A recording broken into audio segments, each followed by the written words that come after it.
Hey folks, B59 here, back with another episode of Paisaw Transport. It's been a while since I've taken a look at this map. I ended up having to make a trip. I traveled in this crazy time and was gone for a number of days, and then work piled up on either end, so I'm a little bit behind, but that's fine. If you recall, 2 episodes ago we started with Eliza Beidel, who is the COO of Paisaw Transport, conducting an ops review on the so-called Upper River, which is between St. Louis and Cairo, or Cape Girardeau on this map.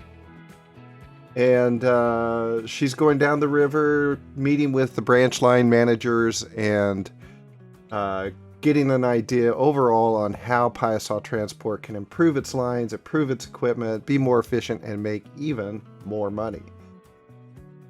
In the first part of her ops review, she focused on the Missouri River and St. Louis, created a punch list based on her review of all of these operations, all the way from Omaha, Kansas City, Topeka, which is kind of hidden there, Columbia, Jefferson City, and St. Louis. Made a number of improvements in those areas, changing lines up, changing harbors up, changing the composition of the various vehicles on the lines. And after she conducted that first ops review, we implemented the items on her punch list in the last episode. In this episode, she is going to resume her ops review and take a look at basically the Ohio River and Cape Girardeau.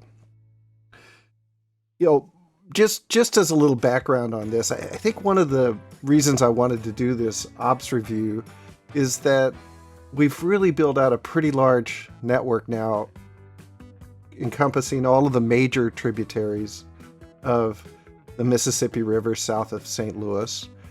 And this is a chance to kind of go over that, see what it looks like on a holistic scale rather than in the weeds on a particular area. And just see how the network's operating and what we can do to make it more efficient. So where she finds herself today is in Cape Girardeau, and she is meeting with the branch manager of the Cape Girardeau branch, and he is responsible not just for Cape Girardeau, but for all of the operations on the Ohio River, which extends here up past Evansville to Louisville to Cincinnati and to Lexington. So she turns her attention first to Cape Girardeau and takes a peek first at the delivery lines. Are we keeping up with deliveries here in Cape Girardeau? And what she sees is that we're not. That we are trying to transport all of the goods on one line, which may make sense, but we're not keeping up. The cargo dock is full; it's overflowing, and so the first item on her punch list is going to be for the local branch manager to take a closer look at these delivery lines and figure out how to optimize them. Whether that means breaking it up into 2 different routes, or just simply putting more trucks, or making sure that the coverage is good from the existing drop-off. So we've just selected the drop-off, and what we can see is that we don't have complete coverage here. So it's not covering the bricks up here. It does appear to be covering all of the bread, but we don't have complete brick coverage. So that's something to look at. The other major operation here in Cape Girardeau is the logging operation. And we have 2 forests here that are connected to the Cape Girardeau sawmill by a shunt. And this shunt is rather a monster shunt, and it has a capacity of 203. It has a rate of 744. And when she sees that, alarm bells go off, because she knows that each of these forests can produce 400. So this line should be transporting a total of 800 instead of 744. So that's going to be the second item she puts on her punch list. And whether that means adding, simply adding a few more cars to this train, or adding a second line, is going to be up to the local branch manager to figure it out. But she's telling him, you got to get this fixed because we don't have full capacity, and we're trying to drive both this tools factory in Memphis and the machine factory in St. Louis with planks, and right now we're not getting enough to those facilities. The tools factory once it already has over 214 and could use even more, and the St. Louis only has 102. Now, while it's keeping ahead of the game at the moment with 488 in storage, that's really because we're not getting enough steel there, and so the steel gets emptied out and then everything stops production for a while. So we do want to get that capacity up, so that is the second item on her list. She then asked to see the records for Evansville up the Ohio River. That's the first stop up the Ohio River. And its principal in-town production facility is a fuel refinery right here. And the fuel refinery is not really being able to keep up with the consumers. So it has, it's meeting enough here to keep up with what it's found, but it's not being able to really expand its usage. So she asked the branch manager, is there any other oil wells that we can see about supplying? And what he tells her is, yeah, there is another oil well up here off of Albany, pretty far away for trucks. So he's thinking that maybe a shunt might add the capacity that we need there, because each of these wells will ship up to 400, but that only turns into 200 of refined fuel at the oil refinery because it has a 2-to-1 ratio. So her recommendation here, her finding is that we're not optimizing the output at the Evansville fuel refinery. There's money to be made in delivering the crude oil and the refined oil, and that we need to bring this second oil line online. She also takes a look at the deliveries here, and what she sees is generally that we are keeping up, although the dock is quite full. So she's going to ask the branch manager to take a look at those delivery lines as well and make sure that they're actually able to keep up.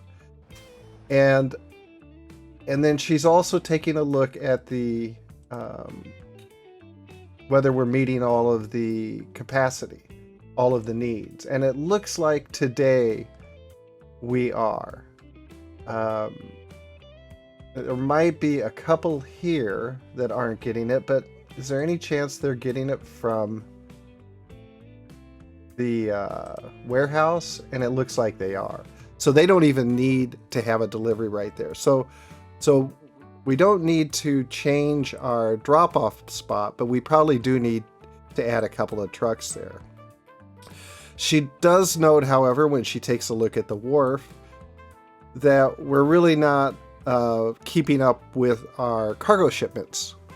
So the barge line between up to Evansville and Cincinnati that takes fuel and tools up to Cincinnati and comes back with steel, it's overflowing the dock at the moment.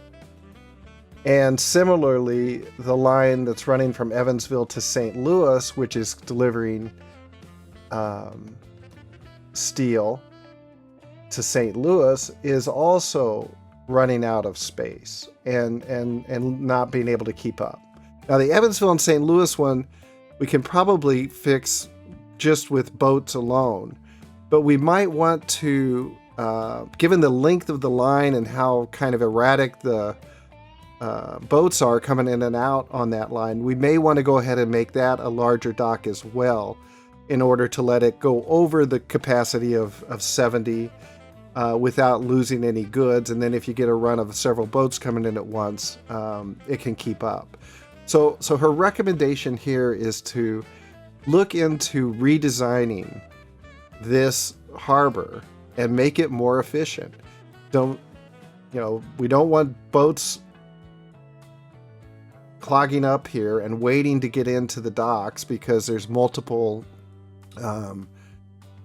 lines running into each of these docks. We want them to be in and out quickly and efficiently, and so we're probably adding some more docks here, and also adding maybe a couple of larger docks, or maybe one larger dock with landings on both sides. So again, she's going to leave that up to the branch manager to figure out, but it's going on her punch list: fix the Evansville Harbor. She also takes a look at the quarry here, and what she sees is that although we have a large dock here, it's not able to keep up either. We have over 420 stone sitting here. The Evansville, Louisville, Lexington line only has 40 waiting, but the Evansville line has 380. So her recommendation here is to definitely increase the number of boats on the Evansville line so that we can get all of the stone that we need up to Louisville, because it is now supplying a number of cities with bricks. It's supplying Louisville itself with bricks, it's supplying Lexington with bricks, it's supplying Evansville with bricks, and it's also now supplying Cape Girardeau with bricks. So we need to make sure that we're getting all of the stone we can up here to the Louisville Construction Materials plant. As she takes a look here at Louisville, she is looking at the deliveries again, and she sees that there isn't any backup of goods at the place. But she takes a look here at the deliveries, and she sees that we're still not really getting the supply we need. So we need to make sure that we're getting enough bread up from Memphis, and that we're getting enough bricks supplied here. And are we actually covering all the bricks that we need? So as we check out our coverage here and we go back into this buildings, are we covering all the bricks that we need? And it looks like we're not. We have a number of buildings on this part of town that aren't getting their supply of brick. And so what we're probably going to want to do here is create a second line that, instead of delivering bricks and food out of the same line, we're probably going to need to create a second brick line and have it come down a little bit farther. And so that's going to go on her punch list as well. We did, in a prior episode, create this updated harbor in Louisville, and it looks like it's basically doing the ticket now. We don't have a big lineup of boats waiting to get in and out, and so that's pretty good. We also run a passenger line out of here, and here we're starting to have some issues. So we have a lot of people that are trying to get on this boat. This boat here is coming into Lexington sidings, and it's going to be going to Lexington sidings, but it left 46 people behind. So the passenger line, Louisville is suffering. There's a couple of challenges with this passenger line. One is that these middle harbors are not able to get everybody loaded up, because by the time the boat gets there, it's already full or only has a little bit of space left. So that's something we need to think about in terms of the optimization of these passenger lines. The other is that the line goes in kind of a funny way. It goes from Evansville up to Louisville, then to Lexington, then to Cincinnati, then back to Louisville. And so people that are wanting to go from Cincinnati to Lexington don't have a good way to get there. On the other hand, if we added them going back there again, that's a huge hit on the overall timing of this run. So what we want to think about here is whether we redesign this passenger line and maybe turn it into a couple of lines. And that's going to be something, again, that Eliza is going to leave to the branch manager to figure out. But it is something that needs to get fixed. And so that is on her punch list as well. You know, she thought coming into this part of the ops review that this was going to be a pretty heavy punch list because the Ohio River is a major transport line and it carries a lot of goods, it carries a lot of passengers, has a lot of complexity. We've built some pretty crazy lines in and out of these different ports. So this is an area that is going to take some time. It may take a couple of episodes to get through her punch list, but we'll see how that goes. So that takes care of Louisville, and so now she kind of heads up to Lexington. And what she sees here in Lexington is that we're still not really producing as much steel as we'd like to produce. And what she's seeing is that we still have an imbalance between the iron ore and the coal ore. And when she comes up here and looks at the Lexington coal mine, she sees that we're only transporting 61% of the coal. Yet these truck lines are completely full. If we were to run this right now, what we would see is that the trucks are dropping off as fast as they can, and that adding more trucks, well, you can see they're backed up here, adding more trucks alone isn't going to fix this.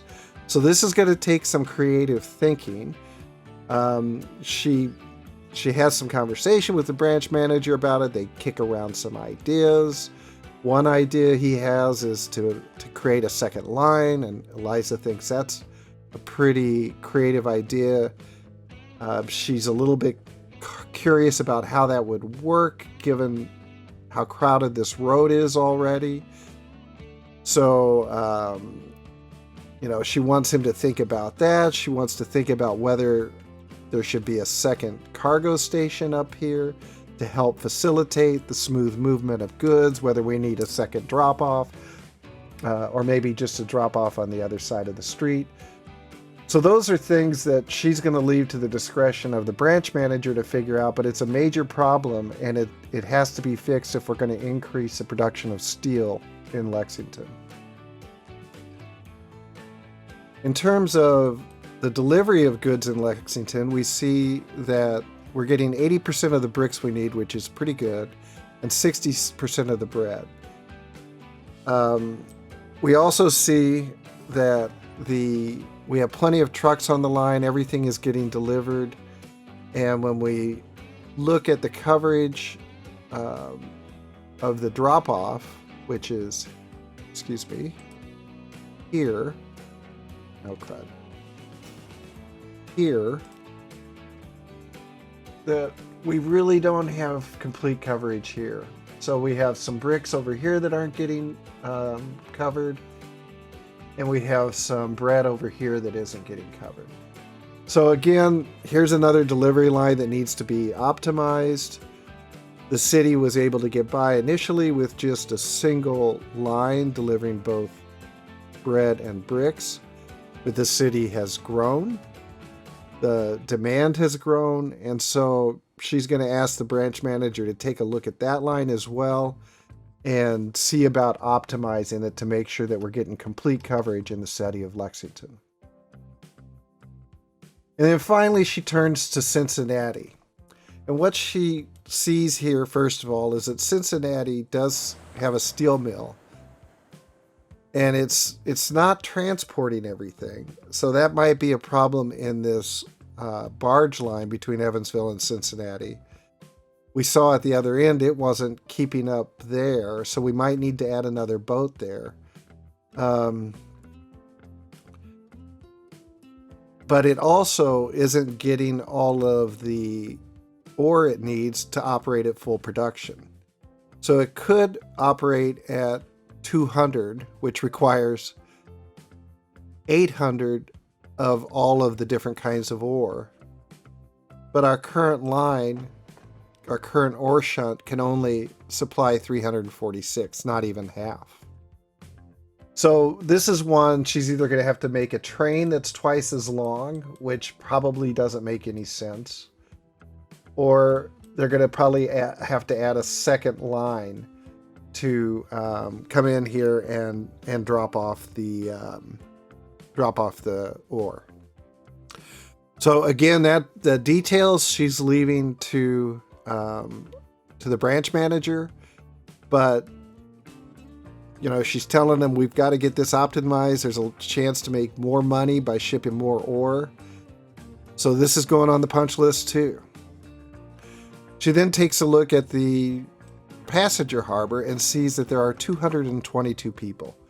Clearly, this goes into that overall equation that we talked about a bit ago, that she saw in Lexington, where the passenger line is overloaded. It may be that we just need more boats, or it may be that a redesign is in order. And then finally, she's going to take a look at the deliveries in Cincinnati. So Cincinnati is getting only 60% of its fuel and only 60% of its tools. So we saw that the barge line is a part of the problem there. It needs to get more boats on it. And then, see if we're really producing enough out of Evansville to meet this need. That's quite a big gap there.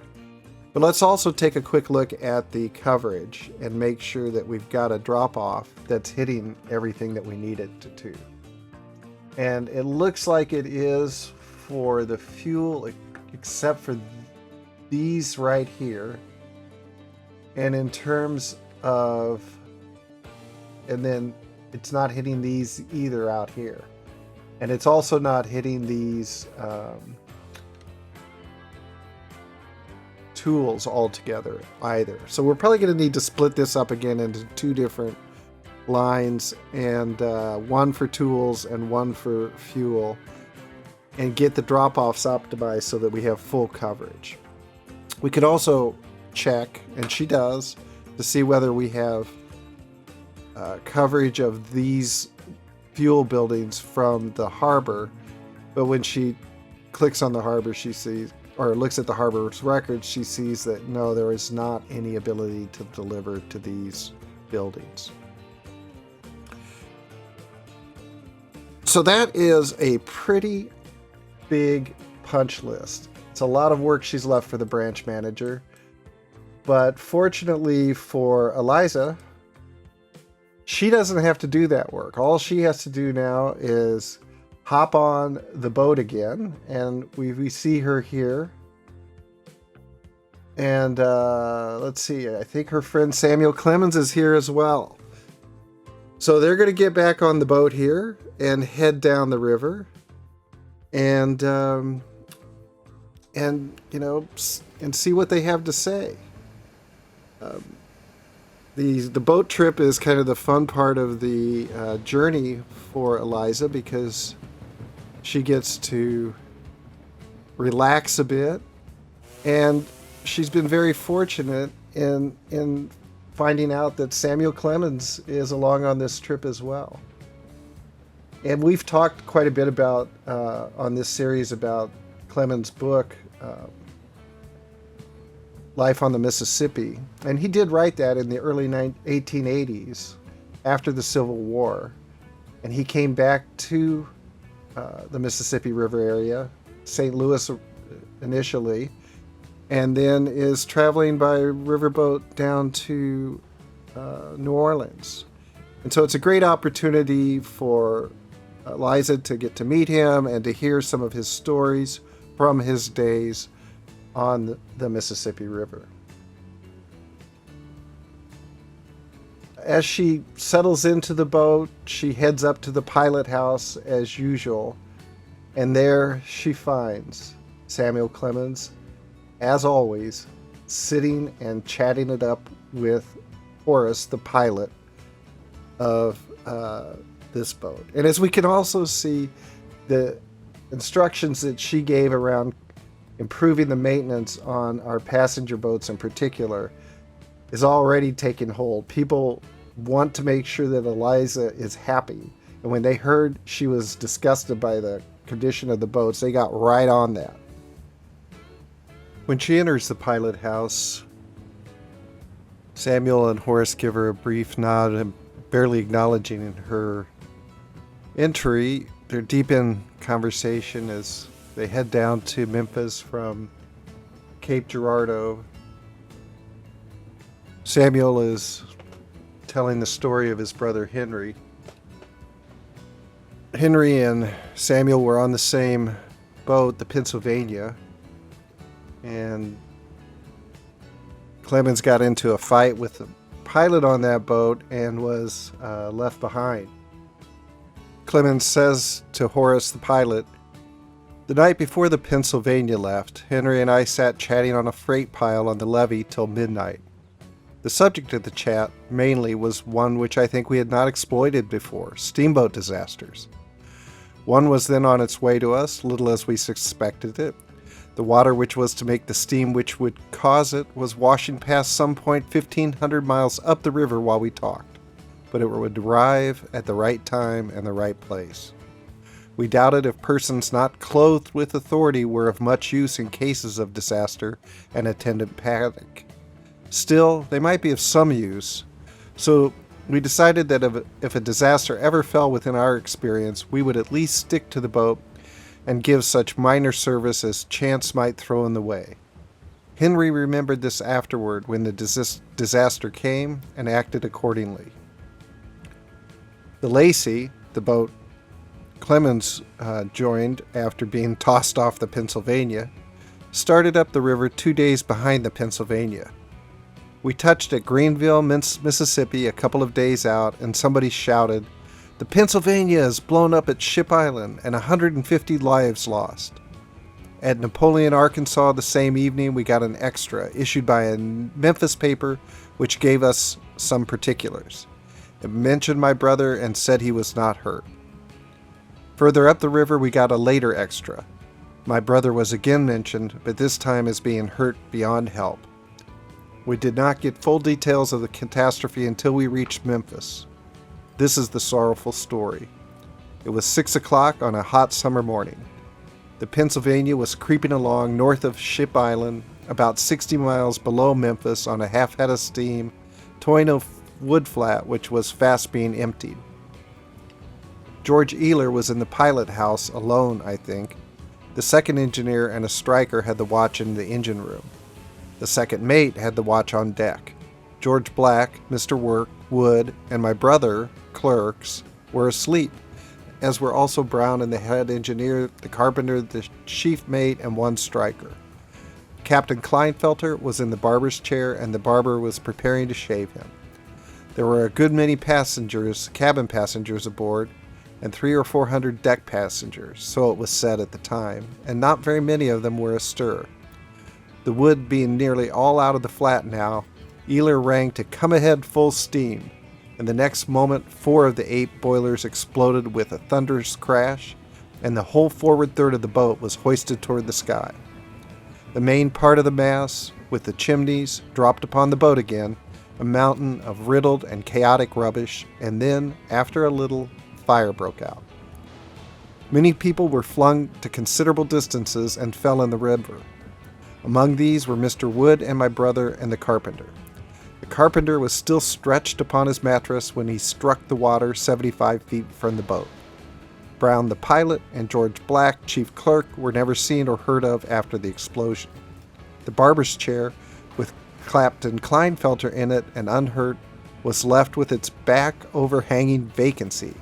Everything forward of it, floor and all, had disappeared, and the stupefied barber, who was also unhurt, stood with one toe projecting over space, still stirring his lather unconsciously and saying not a word. When George Ealer saw the chimneys plunging aloft in front of him, He knew what the matter was, so he muffled his face in the lapels of his coat and pressed both hands there tightly to keep this protection in its place so that no steam could get to his nose or mouth. He had ample time to attend to these details while he was going up and returning. He presently landed on top of the exploded boilers, 40 feet below the former pilot house, accompanied by his wheel and a rain of other stuff, and enveloped in a cloud of scalding steam. All of the many who breathed that steam died. None escaped, but Eeyler breathed none of it. He made his way to the free air as quickly as he could, and when the steam cleared away, he returned and climbed up on the boilers again, and patiently hunted out each and every one of his chessmen and the several joints of his flute. By this time, the fire was beginning to threaten. Shrieks and groans filled the air. A great many persons had been scalded, a great many crippled. The explosion had driven an iron crowbar through one man's body. I think they said he was a priest. He did not die at once, and his sufferings were very dreadful. A young French naval cadet of 15, son of a French admiral, was fearfully scalded, but bore his tortures manfully. Both mates were badly scalded, but they stood to their posts nevertheless. They drew the wood boat aft, and they and the captain fought back the frantic herd of frightened immigrants till the wounded could be brought there and placed in safety first. When Mr. Wood and Henry fell in the water, they struck out for shore, which was only a few hundred yards away, but Henry presently said he believed he was not hurt. What an uncountable error! And therefore would swim back to the boat and help save the wounded. So they parted, and Henry returned. By this time, the fire was making fierce headway, and several persons who were imprisoned under the ruins were begging piteously for help.